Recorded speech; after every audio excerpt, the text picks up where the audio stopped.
ওর বাসে যে বলতে পারবা আমার সাথে কালকে দেখা করার জন্য? ভাই আপনি যদি কোন তাহলে আজকে আর বাসে যে দেখ মনে। কষ্ট করে হইলেও ওর সাথে আমার যোগাযোগ করায় দিও। আচ্ছা ভাই, তাহলে আমি আজকে বিকালে যাইতাছি।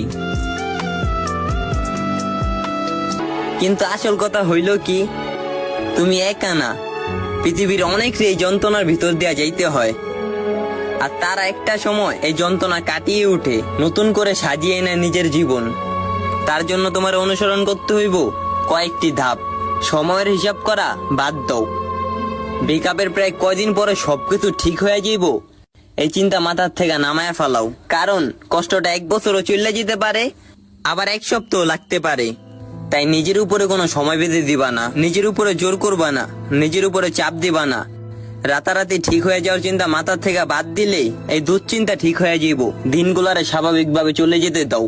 কান্না পেলে কাঁদো, কাউকে মনের কথা বলতে চাইলে বলে ফেলো, মন খুলে কথা বলো। পরিবার, বন্ধু বান্ধব, আপনজনের সাহায্য নাও। জোর করে ভালো থাকার চেষ্টা করবা না। নিজের শখের আর ভালো লাগার জায়গাগুলোর থেকে ঘুরে আসো। জোর করে কিছু করবা না, যা ভালো লাগে তাই করো। অতীতের স্মৃতিকে সরিয়ে রাখো।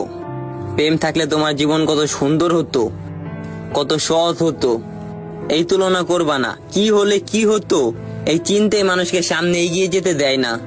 সম্পর্কে কখনো ব্যর্থ ভাববা না। কোনো সম্পর্কই ব্যর্থ নয়, বরং প্রতিটা সম্পর্ক আমাদের জীবন সম্পর্কে অনেক কিছু শিখিয়ে দিয়ে যায়, যা কাজে লাগিয়ে আমরা ভবিষ্যৎ জীবনটাকে সুন্দর করতে পারি। তাই সবকিছুতে কৃতজ্ঞ হও। বিশ্বাস রাখো সুন্দর ভবিষ্যতে। পৃথিবীতে একটা মানুষের সাথে তোমার মিল নাই বললা তাই সবকিছু কিন্তু শেষ নয়, বরং এই শেষই হইতে পারে আরেক শুরুর প্রথম ধাপ। ও আরেকটা কথা, দ্রুত কইরা আবার অন্য কোনো সম্পর্কে জড়াই যেও না।